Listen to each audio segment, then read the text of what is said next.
전략이라는 걸 말씀드리려고 하는데 이 3H 전략은 약간 개념상 갖고 가셔야 되는 개념이거든요. 3H가 뭐냐면 히어로, 허브, 헬프 이 세 가지입니다. 이 세 가지가 기본적으로 채널에 장착이 되어 있어야 채널이 운영이 점점 활성화될 거고 운영하는 데 도움이 많이 되는 그런 전략이거든요. 이게 어떤 거냐면 3H 그러니까 먼저 히어로부터 말씀드릴게요. 히어로 콘텐츠는 내 채널의 브랜드 인지도를 높이기 위한 대형 캠페인 영상입니다. 그러니까 요 히어로 제가 빈도로 말씀드리면 일주일에 한 번 올리는 거 빈도로 말씀드리면 일주일에 한 번씩 올리는 거는 헬프 콘텐츠예요. 계속 꾸준히 올릴 수 있는 거. 물론 이 헬프 콘텐츠의 개념은 그 채널마다 조금 이제 다르게 가져가야 되는데 내가 그렇게 공을 들이지 않더라도 이 정기적으로 내 채널 색깔을 낼 수 있는 것들이 이제 헬프. 그 다음에 히어로는 1년에 한두 번 정도 크게 기획해서 갈 수 있는 콘텐츠가 히어로 콘텐츠입니다. 히어로 콘텐츠는 당연히 어떤 제작 비용이나 기간도 길 거고요. 영상에 대한 기대값이 이제 높아지는 콘텐츠입니다. 제가 예를 들어서 한번 보여드릴게요.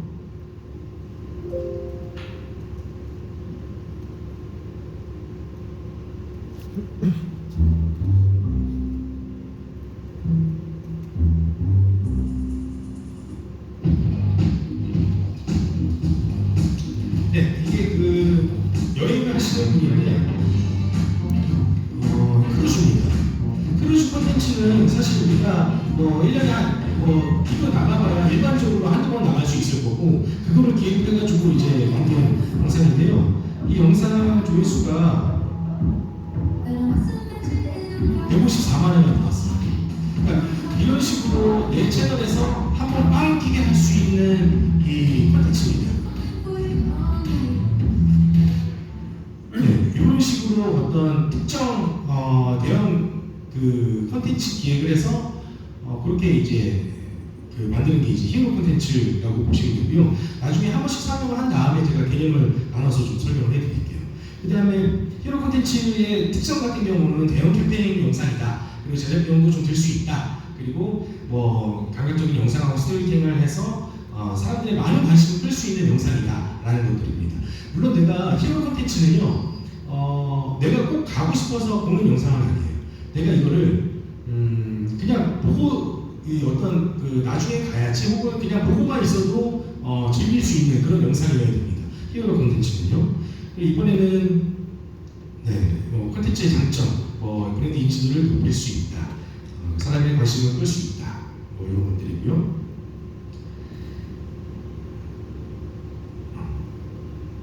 지금 저 거꾸로 계속 들었는데. 다음으로 허브 콘텐츠입니다. 허브 콘텐츠는 빈도로 따지면 한 달에 한 번 정도 제작할 수 있는 콘텐츠예요. 그러니까 이 주별로 이렇게 계속 제작을 할 수 있는 빈도로 만든다고 했을 때 한 달에 한 번 정도 그리고 정기적으로 업로드를 해서 구독자하고 나하고 이제 이어주는 그런 콘텐츠입니다. 예를 들면 이런 콘텐츠예요.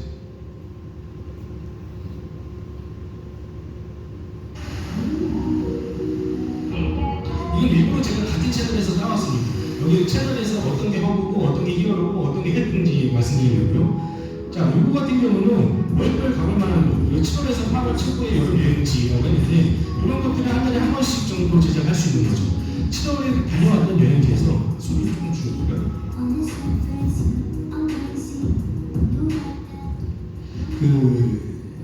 7월하고 8월에 다녀왔던 여행지 중에서 가장 이제 매력이 있었던 여행지를 시리즈로 모아서 이렇게 이제 발행을 해주는 겁니다.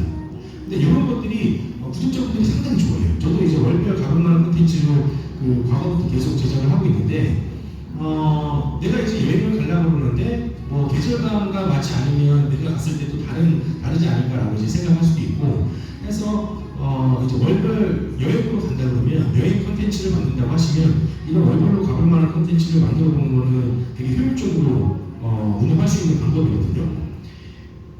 이 월별 가볼 만한 콘텐츠 같은 경우는 저 같은 경우는 이렇게 운영하고 있습니다. 지금이 7월이면 작년 7월에 촬영했던 거를 올해 6월에 편집해서 6월 말 정도에 올려요. 그러면 이제 7월에 가볼 만한 이제 곳을 찾는 사람들이 이제 그거를 찾게 되겠죠. 그래서 이제 올해 이제 그 예쁜 곳들, 뭐 꽃이 예쁘게 핀 것들 이런 거를 촬영을 한 다음에 물론 이제 그거를 뭐 이게 바로바로 생산하는 콘텐츠도 있지만 그런 것들 중에서 모아서 그 시즌이 오기 바로 직전에 그런 것들이 이제 공개를 딱 하면 시청자들이 굉장히 관심을 많이 갖고 이제 영상을 많이 보게 될 것입니다. 요거의 뭐 핵심은 주기적인 업데이트가 이제 허브 콘텐츠의 핵심으로 보시면 되고요.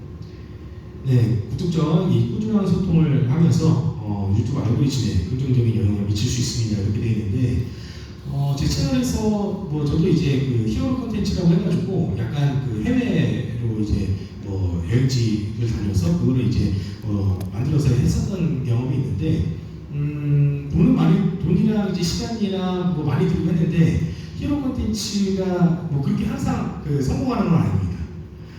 저 같은 경우는 해외에 이제 돈 들여서 이렇게 뭐 다녀왔는데 약간 좀 실패하기도 했었고 뭐 계획 단계에서 좀 잘못되지 않았나라는 생각을 하는데 허브 콘텐츠 이런 월별 가볼 만한 거 이런 그 허브 콘텐츠는 이제 기대값이 항상 있죠. 최소 이제 뭐 한 5만 원, 10만 원 정도 나오는 그런 이제 그 콘텐츠가 허브 콘텐츠가 될 것 같고요. 헬프 콘텐츠는 어떻게 보시면 되냐면 아까 그 주기적으로 이제 일주일에 한 번씩 그 업로드 할 수 있는 영상이라고 말씀드렸는데 검색으로 유입이 가장 많이 되는 게 헬프 콘텐츠예요. 예를 들면 이런 겁니다. 영주 가볼 만한 여행지, 제주도 가볼 만한 여행지, 서울 가볼 만한 여행지 이런 식으로 해가지고 내가 이제 정기적으로 이 콘텐츠를 이제 가장 잦은 빈도로 올릴 수 있는 콘텐츠가 헬프 콘텐츠라고 보시면 되는데 또 이 그 히어로 하고 헬프로 이거를 이제 조금 더 우리가 알고 있는 채널로 대입을 시키면 쇼박스 아까 말씀드렸던 쇼박스 알고 계실까요? 이 쇼박스 채널 보면 쇼박스에서 히어로 콘텐츠는 뭐 거기서 물론 당연히 뭐 이거는 히어로, 이거는 뭐 허브, 이거는 헬프 이렇게 나누진 않지만 제가 봤을 때 히어로 콘텐츠는 거기서 저기 장기연의 콘텐츠가 히어로 콘텐츠라고 저는 봅니다. 이걸 좀 같이 공감할 수 있는 저기여야 되는데 기획도 많이 들어가고요. 어떤 뭐 구상도 많이 해야 되고 뭐 이런 그 다양한 투자가 이루어지고 나서 그렇게 올렸을 때 빵 터질 수 있는 그래서 나의 채널 아이덴티티를 거기서 확 보여줄 수 있는 그런 게 이제 히어로 콘텐츠라고 보면 될 거예요. 저기서 쇼박스에서 그 다음에 이제 쇼박스에서는 헬프나 허브를 굳이 나누지 않더라도 워낙에 채널의 아이덴티티가 이제 그 명확하게 이제 확립이 되기 때문에 거기서 쇼박스 같은 경우는 항상 다른 사람이 다른 역할 상황극을 하고 있지 않습니까? 그 각각의 이제 세계관을 우리가 거기서 토를 달지 않아요. 그건 우리가 공감을 하고 있다는 얘기거든요. 김원호 씨가 나와서 지난번에는 남자친구 역할을 했고 이번에는 또 무슨 회사의 부장 역할을 하고 있고 하더라도 아무도 거기에 대해서 이상하다고 생각하지 않는 건 그들만의 아이덴티티에 우리가 공감하고 있기 때문이에요. 그래서 이런 것들 이렇게 우리가 충분히 히어로 콘텐츠, 헬프 콘텐츠, 허브 콘텐츠 나누지 않더라도 이런 식으로 우리의 그 세계관에서 이제 같이 공감하고 공유할 수 있으면 그걸로 이제 충분할 거라고 보지만 어쨌든 쇼박스에서 히어로 콘텐츠를 굳이 뽑는다 그러면 장기연애 같은 콘텐츠가 될 겁니다. 네, 여기 헬프 콘텐츠의 특징은 시청자의 실제 문제를 해결해주는 유용한 정보를 제공한다. 이런 것들이 그런 것들이에요. 아까 말씀드렸던 내가 이번에 영주 여행을 가는데 예천 여행을 가는데 어디를 가면 좋을까 이런 것들을 이제 검색해서 찾게 되는 그런 콘텐츠입니다. 헬프 콘텐츠의 특징도 잠깐 한번 봐볼게요.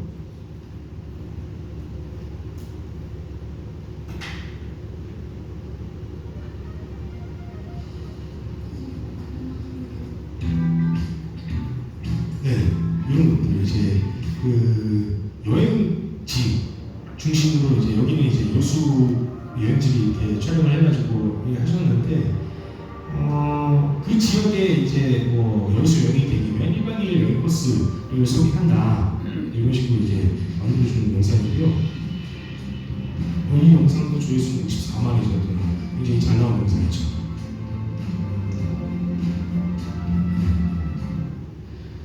그래서 지금 이분 같은 경우도 제가 아까 말씀드렸던 이제 여러 여행지를 묶어가지고 이렇게 하는 그런 식으로 영상을 만들고 계시는데 이런 것들이 조금 효과적으로 조회수를 올릴 수 있는 방법 중에 하나입니다. 네.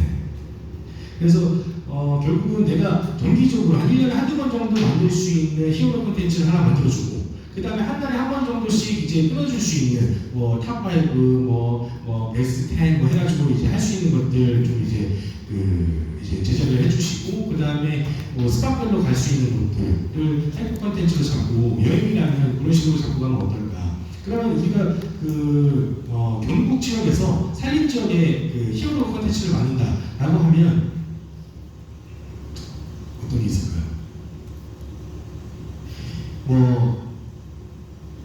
이게 가능할지는 모르겠지만 산림치유원을 통째로 빌렸습니다. 이런 게 되겠죠. 그러면 통째로 빌려서 거기서 뭔가 일어나는 것들이 이제 히어로 콘텐츠가 될 거고 거기서 허브 콘텐츠는 경상북도 계곡 가볼 만한 탑5 이런 게 이제 허브 콘텐츠 그리고 헬프 콘텐츠는 이곳을 이제 소개하는 거겠죠. 이런 식으로 이제 덩어리를 어떻게 가져가느냐에 따라서 히어로, 헬프, 허브 이렇게 나눈다고 보면 되고요. 이게 왜 중요하냐면 우리는 영상을 자극을 받기 위해서 영상을 보거든요. 그게 어떤 지적 자극이 됐든 안 그러면 감성적인 자극이 됐든 안 그러면 말초적인 자극이 됐든 이런 자극을 받기 위해서 우리가 영상을 보는데 가장 이제 잔잔하게 자극을 주는 게 헬프 콘텐츠고요. 그거보다 조금 더 자극을 강하게 주는 게 이제 허브 콘텐츠. 그리고 자극을 강하게 임팩트 있게 주는 게 히어로 콘텐츠인데 이게 몇 채널마다 다르냐면 나는 일주일에 한 번씩 이 산림치유원을 빌릴 수 있다. 이거를 그냥 깔고 가도 돼요.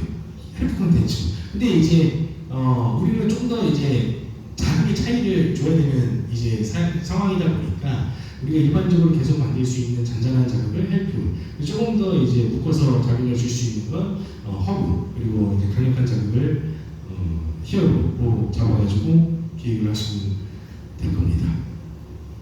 이거 아까 말씀드렸던 내용이랑 크게 다르진 않는데요. 댓글을 이제 달기할 수 있는 방법. 내가 나는 이렇게라고 생각할 때 당신은 어떻게 생각하세요? 구독자님은 어떻게 생각하십니까? 이런 것들을 이제 댓글을 유도하는 질문 중에 하나겠죠. 그 다음에 어떤 이벤트를 해서 저 같은 경우도 조금 이벤트를 종종 이제 하긴 하는데 댓글을 달고 언제까지 댓글을 달아주시면 거기서 추첨을 통해서 어떤 걸 드리겠다 이런 것도 댓글을 유도할 수 있는 방법 중에 하나가 아닐까 합니다. 이게 그렇게 큰 게 아니어도 돼요. 간단한 내가 현재 사용하고 있지 않은 뭘 드리겠다라든지 아니면 커피 쿠폰을 드리겠다 그런 것도 간단한 이벤트가 되지 않을까 합니다. 말씀드렸던 또 이제 영상에서 좋아요가 이제 많이 눌러져 있어야 유튜브에서 알고리즘적으로 이렇게 조금 퍼뜨려주고 그런 게 있기 때문에 이런 것들을 이제 적극적으로 활용을 해주셔야 됩니다. 저 중간중간에 항상 폼으로 만들어져 있는 게 있거든요. 좋아요 눌러주세요. 이게 이제 영상으로 만들어진 게 있어서 그걸 중간중간에 그냥 껴 넣는 거죠. 그럼 영상에 한 칸에 껴가지고 이제 사람들이 이제 반응을 할 수 있게끔 그렇게 하고 있습니다. 말씀드렸던 또 공유도 굉장히 중요하기 때문에 공유를 해서 댓글을 달아주시면 어떤 거를 보상을 하겠다라든지 선물을 드리겠다라든지 이런 식으로 하는 것도 괜찮은 방법 중에 하나라고 생각을 합니다.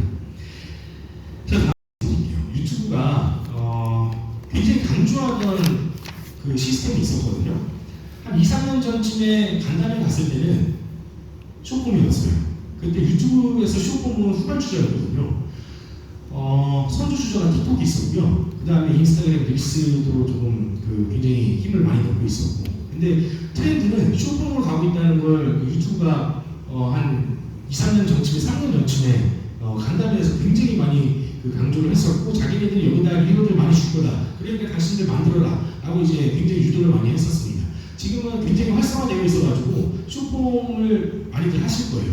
자, 근데 이번에는 유튜브가 또 이번에 그 수익 모델로 어떤 걸 강조하고 있냐면 현재 제가 그 간담회 예정이 되어 있는데 간담회 주제는 쇼핑입니다.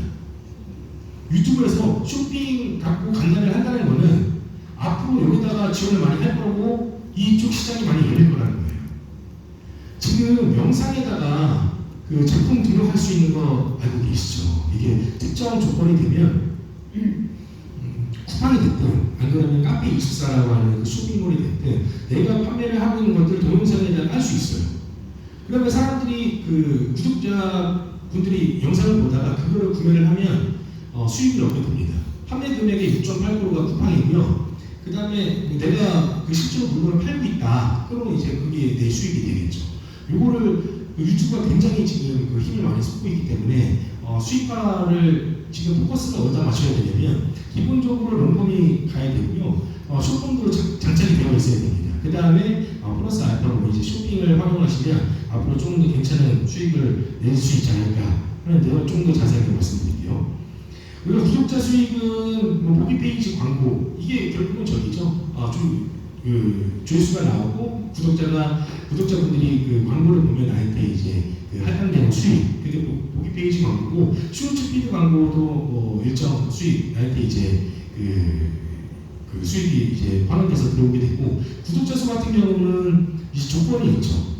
일반 영상 같은 경우는 구독자 수가 1000명이 이거는 기본적으로 가야 되고 롱폼 같은 경우는 시청 시간이 4000시간 이상 나오거나 쇼폼 조회수 쇼폼으로 이제 수익을 내고 싶다라고 하면 구독자는 1000명 이상 그리고 뷰수는 1000만회 이상이 나와야 이 보기 페이지 광고를 할 수 있습니다.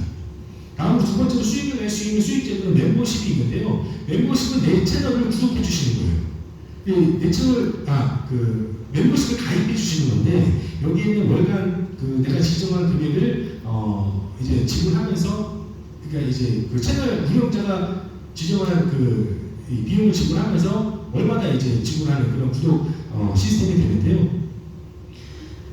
이 구독자분들을 위한 멤버십 분들을 위한 아마 영상도 만들어야 되고 이런 식으로 관리를 하게 되면 멤버십에 가입해서 이렇게 보게 될 겁니다. 저렴하게는 뭐 1000 얼마부터 시작해가지고 그 위로 이렇게 쭉쭉 단계가 있는데요. 여기 있고 그다음에 슈퍼챗이라고 해가지고 라이브 영상에도 이제 그 후원을 할 수가 있고 이건 현금 후원이죠. 그리고 일반 영상에도 현금 후원을 할 수 있어요.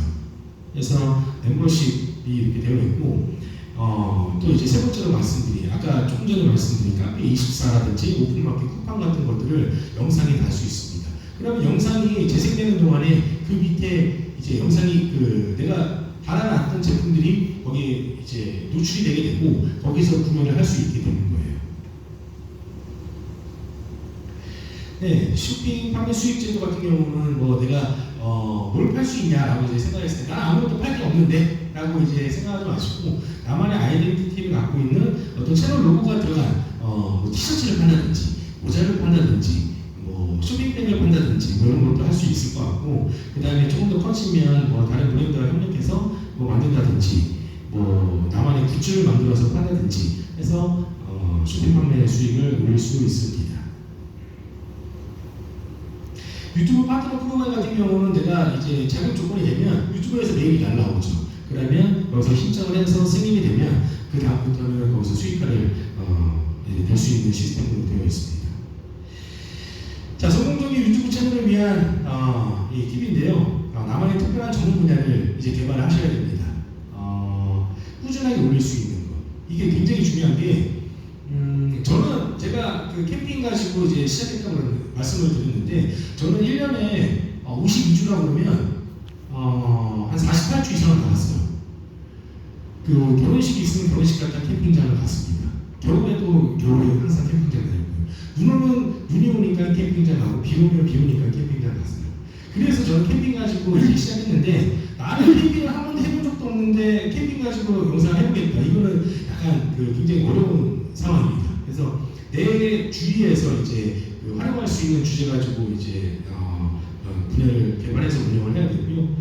일관성 있는 어떤 뭐 영상 스타일이라든지 편집 그리고 일관성 있는 제작 품질을 유지하는 것도 중요하고, 이 구독자, 유튜브 같은 경우는 상호 이제 그 소통을 할 수 있는 그런 플랫폼이기 때문에 구독자가 댓글을 달거나 그러면 그 댓글을 달고, 또 이제 댓글이 달린 거 가지고 또 영상으로 그 내가 회신도 할 수 있거든요. 그래서 구독자들이랑 조금 이제 그 긴밀한 관계를 가지면서 운영을 해야 좀 더 효과적으로 될 수 있고, 마지막으로 이제 SNS, 특히 유튜브 포함해서 SNS는 페달을 계속 밟아줘야 된다는 거. 지속적인 영상 업로드가 필수 조건입니다. 자, 이번에는 기획 같은 경우를 어떻게 기획을 하고, 그 다음에 영상을 어떻게 기획을 하느냐, 그건데 먼저 채널 기획부터 말씀드릴게요. 채널 기획 같은 경우는 사실 앞에서 조금 말씀드렸던 부분도 있어서 이제 말씀드렸던 부분은 조금 넘어가고요. 말씀 추가로 드릴 부분에 대해서만 말씀을 드리겠습니다. 채널 주제는 콘텐츠 제작을 위해서는 적절한 주제 선정이 매우 중요하다. 대중분들이 어떤 것들을 좋아하는지, 내가 할 수 있는 것들이 어떤 건지 철저하게 준비하고 실행하셔야 되는 게 굉장히 중요한데요. 그럼 어떤 걸 좋아하는지 내가 어떻게 아느냐 라고 했을 때 구글 트렌드라는 거를 확인하셔서 구글 트렌드가 뭐냐, 제가 한번 봐볼까요?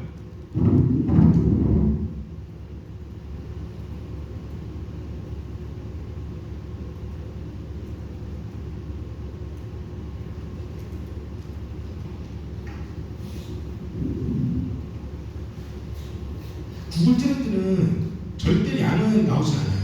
근데 이제 비교를 할 수 있습니다. 예를 들어서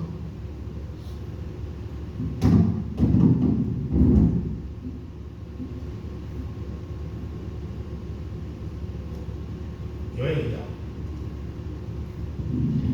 여행이라고 하면 이거를 다 이제 할 수 있는데 1일 갖고 하면 너무 저기하니까 한 5년으로 가져갈게요. 5년하고 비교. 아까 말씀드렸던 캠핑으로 한번 가볼게요. 파란색이 여행이고 빨간색이 캠핑이에요. 자, 여행이 기본적으로 높습니다. 그리고 여행이 가장 높았을 때가 2020년 8월 30일 이때가 아마 저거일 거예요. 코로나가 이제 조금 이제 완화되면서 여행을 이제 할 수 있게 된 그 시점이 됐을 거고, 자, 이렇게 봤을 때 내가 캠핑하고 여행하고 봤을 때 어떤 게 좀 더 대중적이냐 라고 했을 때 명확한 거죠. 그러면 캠핑을 할 거냐 여행을 할 거냐. 그럼 여기다가 뭐 여행으로 가고, 또 한번 가고, 국내 여행, 해외여행. 내가 그럼 여행을 할 건데 국내 여행을 할 거냐 해외여행을 할 거냐. 근데 이 국내 여행하고 해외여행 봤을 때 해외여행이 이제 뭐 훨씬 더 높죠, 검색률이. 근데 이거를 카테고리에서 이걸 웹 검색 말고 유튜브에서만 또 검색할 수 있거든요. 유튜브에서도 훨씬 높네요. 근데 이제 코로나 때는 국내 여행이 이제 많다 보니까 이때가 코로나 때인 것 같고, 그래서 뭐 하지만 트렌드적으로 계속 우상향이 되고 있죠. 해외여행이 됐든 국내 여행이 됐든. 그래서 절대값은 나오진 않지만 비교를 할 수 있는 이런 것들을 구글 트렌드 같은 것들을 활용해가지고 내가 어떤 주제로 할 거냐를 볼 수가 있습니다.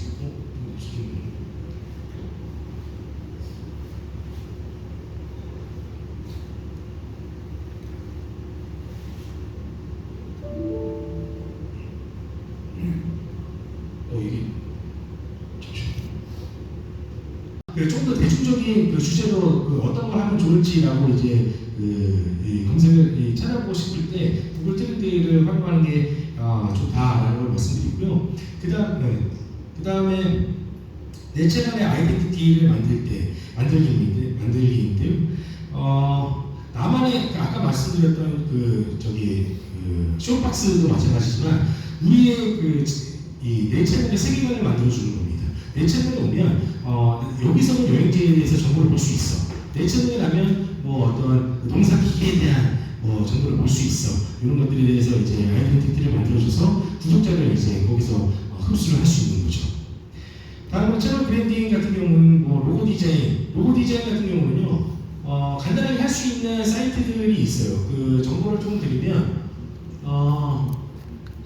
캔바라든지 이리캔버스 이런 데 가면 무료로 간단하게 로고나 이런 거를 만들 수 있거든요. 거기에서 뭐 카드 뉴스도 만들 수 있고, 브랜드 로고도 만들 수 있고, 뭐 채널 아트도 만들 수 있고, 해서 거기서 이제 이런 것들을 만들어서 적용을 해서 운영을 하시면 됩니다. 네. 이것도 배너 디자인도 마찬가지고요. 자, 일관된 스타일 설정, 이게 어떤 내용이냐면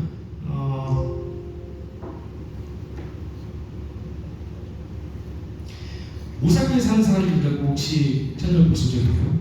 그러니까 여기에 이게 아이덴티티입니다. 여기에 마츠다 부장에 나오고, 여기에 그 간단하게 그 썸네일에 문구가 들어가고, 이 제목이 간단한 제목이 들어가고, 이런 식으로 오사카에 사는 사람들이라는 이런 채널 아트, 그리고 로고, 그리고 썸네일까지 이런 나만의 아이덴티티를 만들어서 여기 영상이 딱 떴을 때 오사사라는 걸 이제 알려줄 수 있게끔 그런 거를 이제 활용을 해야 되는 거죠.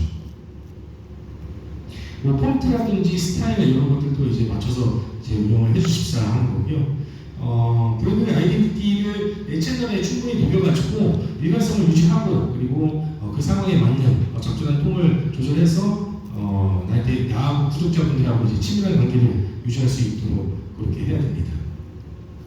다음으로 시청자 타겟을 잡아야 되는데, 시청자 타겟은요, 사실은 제가 추천드리는 거는 나하고 비슷한 연령대를 타겟을 잡는 게 가장 효과적이지 않을까 합니다. 제가 아무리 20대를 타겟을 하고 싶다고 해서 20대에 맞는다고 하더라도 그 20대의 감성을 쫓아가기는 쉽지 않거든요. 반대로 20대가 나는 40대 타겟을 하고 싶어 라고 하더라도 20대는 40대의 감성을 완벽하게 이해하지 못합니다. 그래서 다만 이제 좀 다른 건 있죠. 내가 강의 채널을 만든다거나 어떤 교육 콘텐츠를 만든다, 이런 것들은 충분히 이제 다른 연령을 타겟으로 이제 만들어서 운영을 할 수 있는데, 일반적으로 저같이 여행 콘텐츠를 만들고 싶다 하시는 분들은 나하고 비슷한 채널, 나하고 비슷한 연령대를 타겟으로 해가지고 채널을 운영하는 것이 효과적이지 않을까 합니다. 자, 그 다음에 채널 방향성을 이렇게, 그 다음에 내가 아이덴티티도 만들고, 뭐 로고도 만들고, 주제도 정하고 했습니다. 요새 채널 테스트 할 수 있는 가장 좋은 툴이 이 쇼츠예요. 쇼츠를 활용해가지고 내가 여행 영상을 만들고 싶어, 이런 식으로 타겟을 이렇게 정했고, 국내 여행으로 이렇게 만들어봐야지 했을 때, 쇼츠 같은 경우는 우리가 활용할 수 있는 플랫폼도 많고요. 그 다음에 공을 들여야 되는 시간도 비교적 적기 때문에 쇼츠로 활용하는 걸 저는 추천해드립니다. 아까 제가 채널의 아이덴티티를 확립해야 된다고 말씀드렸을 때, 여행하다가 리뷰하다가 이런 거 하지 말라고 말씀드렸잖아요. 이러면 차라리 나는 그러면 메인 채널은 여행인데 리뷰 채널을 하고 싶다, 그럼 채널 하나 더 만드시면 됩니다. 채널 만드는 거 어렵지 않아요. 그냥 클릭 몇 번이면 채널 만들 수 있고, 나는 태그도 같이 하고 싶어, 그러면 별도의 채널에서 운영하시면 돼요. 그래서 이제 긴 영상을 하면 시간도 걸리고 힘도 많이 드니까 쇼츠 같은 걸로 이제 가능성을 보고 그렇게 하시면 되죠. 저는 실제로 어떻게 쇼츠를 활용하고 있냐면, 쇼츠로 간단하게 내가 생각했던 기획을 만들어봐요. 그래서 이게 반응이 좋으면 긴 영상으로 만듭니다. 그게 이제 제가 시행착오를 겪으면서 조금 노하우가 생겼던 건데, 먼저 쇼폼으로 만들어보고 그게 반응이 괜찮다, 그러면 사람들이 관심이 있어하는 주제니까 그거 가지고 이제 용품을 만드는 거예요. 그래서 쇼폼을 활용해서 채널 방향성을 테스트하는 것도 좋지 않을까 합니다. 다음으로 이제 기획적인 부분에서 이제 영상 기획을 말씀드리겠습니다.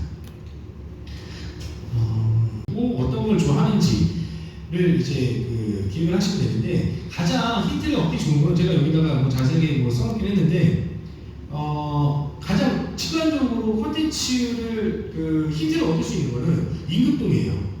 임급동에 사람들이 어떤 거에 관심이 많은지, 예를 들어서 조금 있으면 파리올림픽인데, 그럼 파리올림픽과 관계되는 뭐가 있을까, 그런 것들에 대한 기획을 이제 해볼 수 있는 거죠.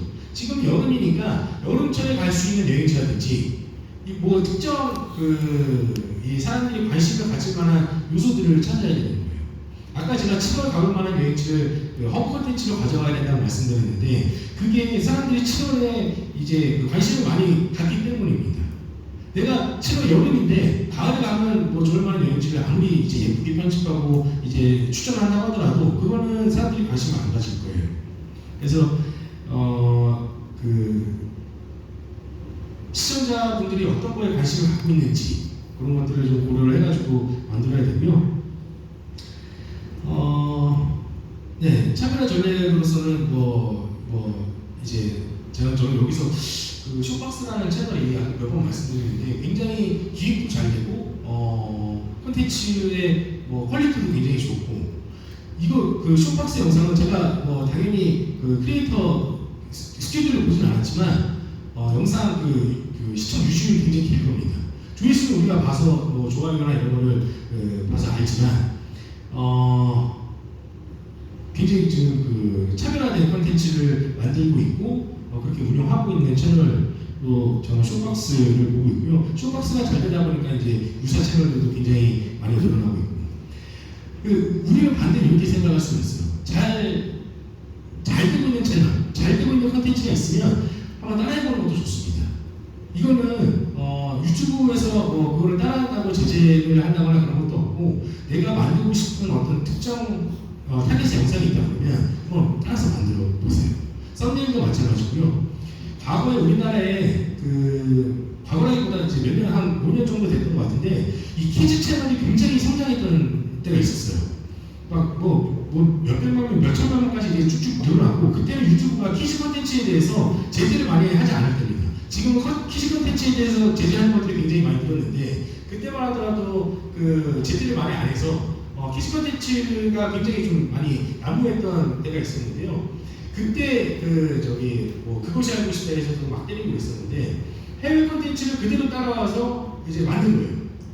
근데 그게 엄청나게 잘 되는 거죠. 근데 그거 가지고 사실 제재를 할 수 있는 게 없거든요. 잘 되고 있는 채널을 우리가 따라하는 건 굉장히 빠른 길로 내가 습득을 하는데 빠른 길로 갈 수 있는 방법 중에 하나다라고 저는 생각을 하고 있습니다. 자, 이번에는 경북의 산림관광 자원을 어떻게 이제 찾아보고 하려고 하는데 데이터를 수집해야 되고 타겟 설정하고 차별화 요소 찾고 그 다음에 스토리보드를 작성한다 이렇게 되어 있는데 사실은 제가 만약에 이제 경북 산림관광 자원에 대해서 영상을 만든다라고 이제 했을 때 지금은 또 이제 1차는 대부분 촬영이 된 건가요? 아까 12일인가 이제 만들어야 되는 거예요? 굉장히 지금 바쁘네요.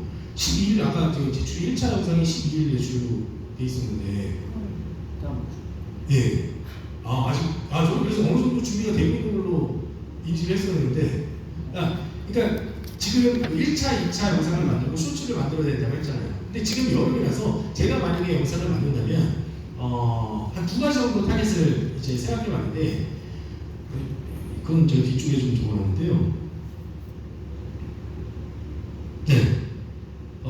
연령대는 예를 들어서 학생을 타겟을 잡고 이거는 이제 각자 이제 타겟을 잡으시면 되고 거주 지역은 이제 경북에 거주하는 분을 타겟을 할 거냐 혹은 타 지역의 거주자를 타겟을 할 거냐 이렇게 설정을 한 다음에 제가 이제 생각했을 때 효율적으로 잘 나올 것 같다. 결국은 우리 채널에 올려야 되는 거잖아요. 물론 아까 경북 아디에이터로 올린다고 하셨는데 기본적으로 내 채널에 올리는 영상이기 때문에 결과물이 또 이제 굉장히 중요한 상황입니다. 관심사 어떤 걸 타겟을 할 거냐? 저는 추천드리는 게 휴양지. 경북에도 자유경험이 굉장히 이제 많기 때문에 지금 여름 휴가철에 사람들이 휴양지를 많이 찾을 때거든요. 휴양지 찾는 것도 좋을 것 같고, 내가 등산을 좋아한다 그러면 등산을 이 경북 산림에서 가볍게 가기 좋은 등산 코스를 찾는다거나, 아니면 둘레길. 그리고 또 제가 지금 추천드리는 게 여기도 아까 제가 오다 보니까 산림청 산하에 복지진흥원이라고 있어요. 한국산림복지진흥원이라는 곳이 있는데 한국산림복지진흥원에서 하고 있는 게 무정의 길이라는 게 있습니다. 그 무정의 길은 이제 보행약자, 장애인분들로 말씀하는 게 아니라 보행약자가 편안하게 이제 여행을 할 수 있는 대길길을 깔아놓은 걸 얘기하거든요. 근데 보통 그런 것들이 저도 무장의 방랑에 대해서 콘텐츠를 한 20편에서 30편 정도 만들었었는데 굉장히 거기에 선한 댓글이 많이 달려요. 너무 고맙다. 뭐 앞으로도 이런 거 계속 만들어달라. 그래서 그런 것들이 이제 그런 기획을 통해서 결과물이 나왔을 때 여러분들 채널에 좀 긍정적인 영향을 미칠 수 있을 것 같고요. 또 여름이니까 계곡이나 이런 것도 뭐 괜찮을 것 같고 해서 경북에서 산림에 있는 어떤 그 즐길거리 아까 말씀드린 자유경은 전부 다 산을 끼고 있거든요. 물론 그런 주제 세부적인 주제에 대해서는 조금 그 확인을 해보셔야겠지만 지금 그 경북 산림을 주제로 해서 영상을 만든다 그러면 제가 생각했을 때는 자유경님이나 뭐 등산 둘레길 무장의 여행 혹은 계곡 이런 것들이 이제 되지 않을까 합니다.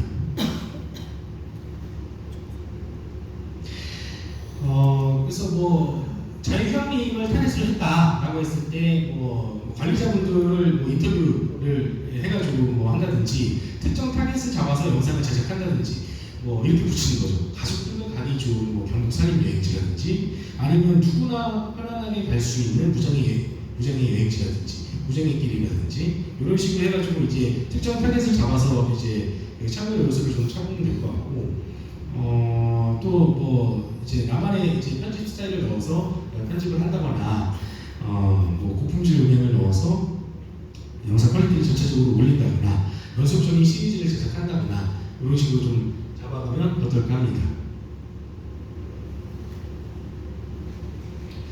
영상을 촬영할 때 스토리보드를 작성하는 게 굉장히 중요하거든요. 그러니까 예를 들어서 전체적인 구상을 해가는 거예요. 나는 인트로는 어떻게 할 거고 어떤 시간을 들 거고 그래서 이걸 촬영해야 돼. 그렇게 사전에 준비를 하고 가면 촬영도 빨라지고 편집도 빨라집니다.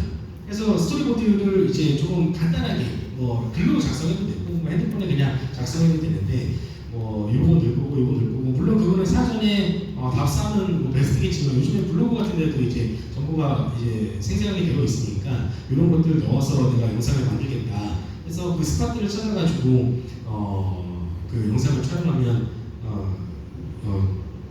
됩니다. 다음으로 영상 촬영에 대해서 같은 경우는 영상 촬영만 하더라도 뭐 며칠 동안 이제 좀 강의를 하더라도 조금 부족할 상황인데 영상 촬영은 하지만 좀 제한적인 시간이기 때문에 간단하게 좀 말씀드릴게요. 카메라 종류부터 말씀을 드리면 카메라 종류는 뭐 아시다시피 DSLR, 미러리스 뭐 이렇게 있고요. DSLR의 카메라의 특징은 그 정교한 화질 그리고 고급스러운 이제 퀄리티로 나오고 수동 조절이 가능합니다. 그리고 제가 저는 이제 렌즈를 한 2개 정도 가지고 다니면서 렌즈 교환하면서 촬영을 하고 있는데요. 이런 식으로 카메라로 촬영하면 고퀄리티의 영상을 만들 수 있다라는 게 이제 특징입니다. 혹시 지금 카메라로 촬영하시는 분 계신가요? 영상 카메라로 나머지는 핸드폰으로 촬영하시는 분 나머지 분들? 네. 그렇군요. 네. 그다음에 이 DSLR하고 미러리스의 이 카메라의 특징은 사실 DSLR하고 미러리스하고 뭐가 다르냐라고 하면 카메라 안에 거울이 있냐 없냐, 거울을 반사를 통해서 피사체를 이제 촬영하느냐, 직접 촬영하느냐에 이제 차이가 있는 건데요. 이건 뭐 크게 중요한 건 아닌데 거울이 없다 보니까 약간 DSLR보다 컴팩트해졌다. 해서 전자식 뷰파인더로 거울을 거치지 않아서 이제 조금 더 현재 상황과 비슷한 이 뷰파인더를 볼 수 있다. 이런 것들이 이제 전문적으로 들어가면 조금 차이가 있는데 DSLR하고 미러리스하고 크게 우리 아마추어 수준에서는 크게 구분을 하지 않아도 될 것 같습니다. 다음은 스마트폰 카메라인데요. 저 같은 경우도 사실은 스마트폰도 많이 쓰긴 하는데 저는 한 70% 정도는 카메라로 찍고요. 한 30% 정도는 스마트폰으로 찍는데 장점은 너무나도 명확하죠. 휴대성. 다른 거 뭐 안 가져와도 카메라 이거 하나만 있으면 핸드폰 하나만 있으면 다 촬영이 됩니다. 사진이 됐든 영상이 됐든.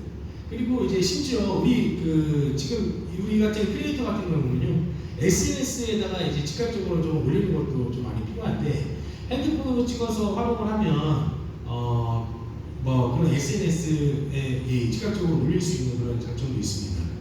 그게 이제 네트워크 연결이 되는 거고요. 휴대성이야 뭐 이제 더할 나위가 없는데, 그러니까 만약에 내가 지금 유튜브를 처음 시작하려고 하는데 핸드폰으로 할까 카메라에서 할까 고민이라면 저는 무조건 그냥 스마트폰으로 시작하라고 말씀을 드리고 싶어요.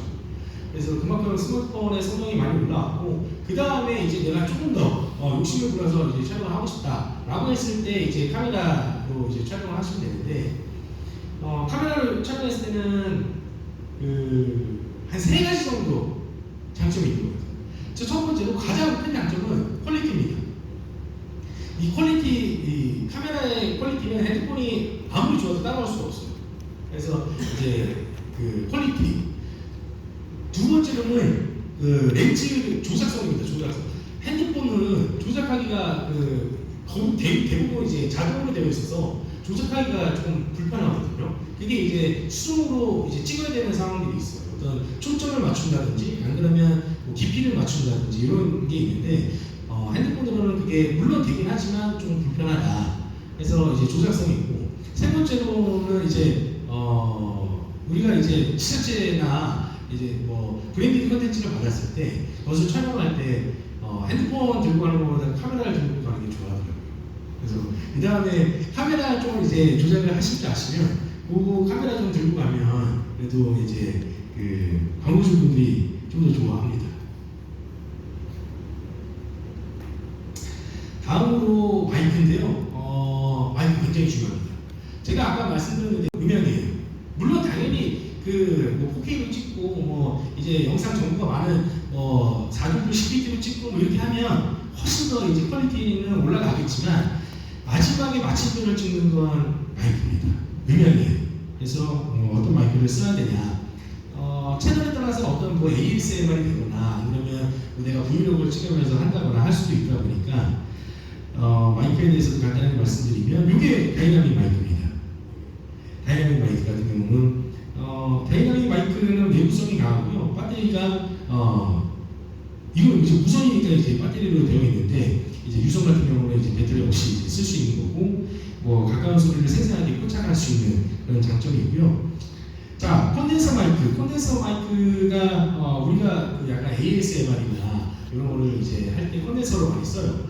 그게 이제 섬세한 소리를 이제 들을 수 있는, 포착할 수 있는 거고요. 콘덴서 마이크하고 다이나믹 마이크하고 크게 다르진 않는데, 조금 더 이제 뭐 섬세한 소리를 들을 수 있는 게 콘덴서 마이크로 보시면 됩니다.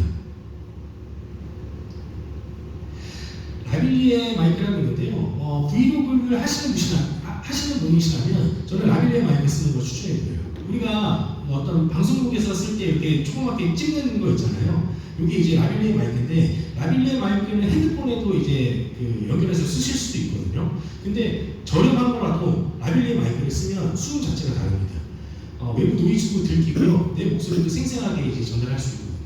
그래서 내가 핸드폰으로 찍으면서 조금 더 이제 음질을 퀄리티를 올려보고 싶다, 그러면 라빌리에 마이크를 써서 활용하시면 좋은 퀄리티를 낼 수 있습니다. 다음으로 샷건 마이크인데요. 샷건 마이크를 제가 이제 촬영 다니면서 쓰고 있는데, 지향성 마이크예요. 지향성이 뭐냐면, 내가 마이크가 향하고 있는 방향의 소리만 수음할 수 있는 겁니다. 이 뒤쪽에서는 소리는 대부분 잘 안 들어요. 그래서 내가 타겟팅을 잡고 잡아야 된다. 드라마 현장이나 촬영 현장에서도 샷건 마이크 굉장히 많이 쓰거든요. 크게 이제 막게 달아가지고 하는데, 결국은 그게 샷건 마이크인데, 지향성으로 나는 다른 노이즈는 배제하고 내가 방향하고 있는 소리만 수음하고 싶다라고 했을 때는 샷건 마이크를 쓰시면 됩니다. 다음으로 촬영할 때 이제 삼각대를 사용하는 경우는 어떤 인터뷰 영상이나 안 그러면 내가 작업을 하는 영상을 찍는다거나 했을 때 이제 삼각대를 쓰게 되고, 근데 저 같은 경우는 전에는 이제 삼각대를 좀 쓰고 했었는데, 요새는 이동하면서 좀 많이 촬영을 하다 보니까 삼각대는 많이 안 쓰고 이제 뒤에서 소개해드릴 짐벌을 많이 쓰거든요. 근데 어찌됐든 삼각대 같은 경우는 카메라를 보고 했기 때문에 좀 튼튼한 거를 이제 해서 견고하게 지지를 해야 된다라는 내용이고요. 다음 그 짐벌인데요.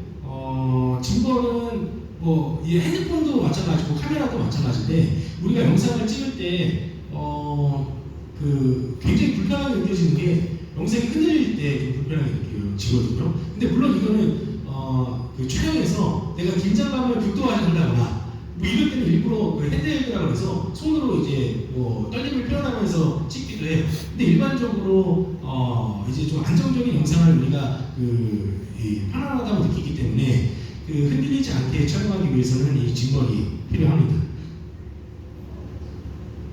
짐벌의 역할 같은 경우는 뭐 카메라 흔들림 방지 그리고 안정적인 촬영을 도와주고 그럼에 따라서 매끄러운 동영상을 결과물로 우리가 취할 수 있습니다. 짐벌 종류는 뭐 이제 손으로 들고 다니는 거 하고 이제 뭐 이 드론에 다는 거 그다음에 슬라이드에 달아서 뭐 하는 것들 이렇게 되어 있는데 우리는 일반적으로 핸드헬드 짐벌로 이제 많이 쓰게 되고요. 거기 이제 앞에서 봤던 이제 원핸드 이런 짐벌을 일반적으로 많이 쓰게 됩니다.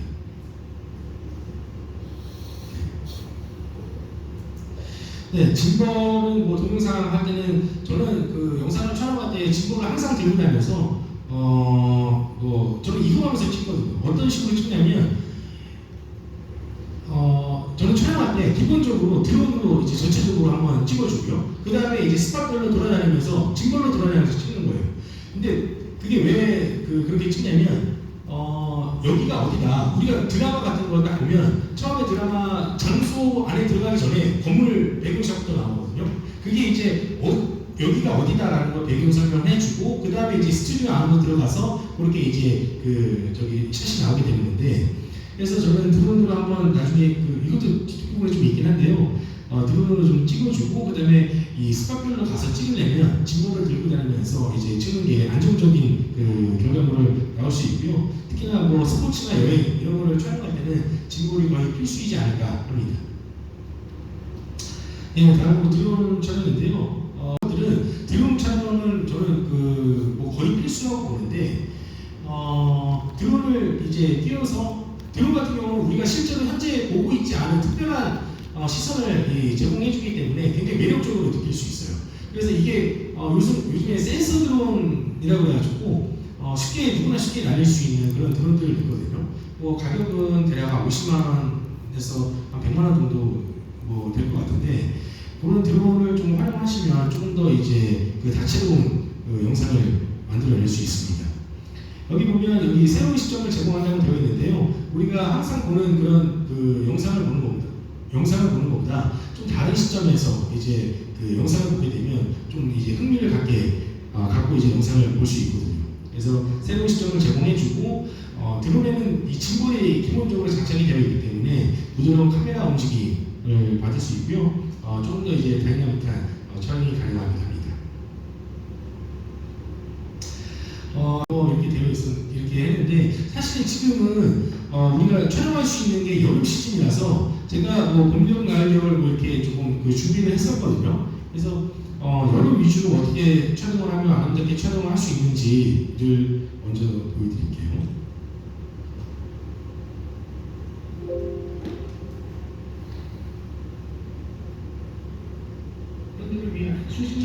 네, 이게 제가 이거는 제 채널인데 여름에만 볼 수 있는 이런 여름 여행지 아까 말씀드렸던 계곡 뭐 이런 것들을 이제 만들면 사람들이 관심을 많이 가질 시즌이기도 해서 이런 식으로 여름에 이제 즐길 만한 계곡들을 찾아서 소개하는 것도 좋은 결과로 나올 것 같고요. 만약에 이게 가을까지 뭐 스케줄상 가을까지 가지는 않지만 가을에는 당연히 이제 이런 단풍 이런 것들을 좀 예쁘게 이제 잡아가지고 촬영하는 영상이 조금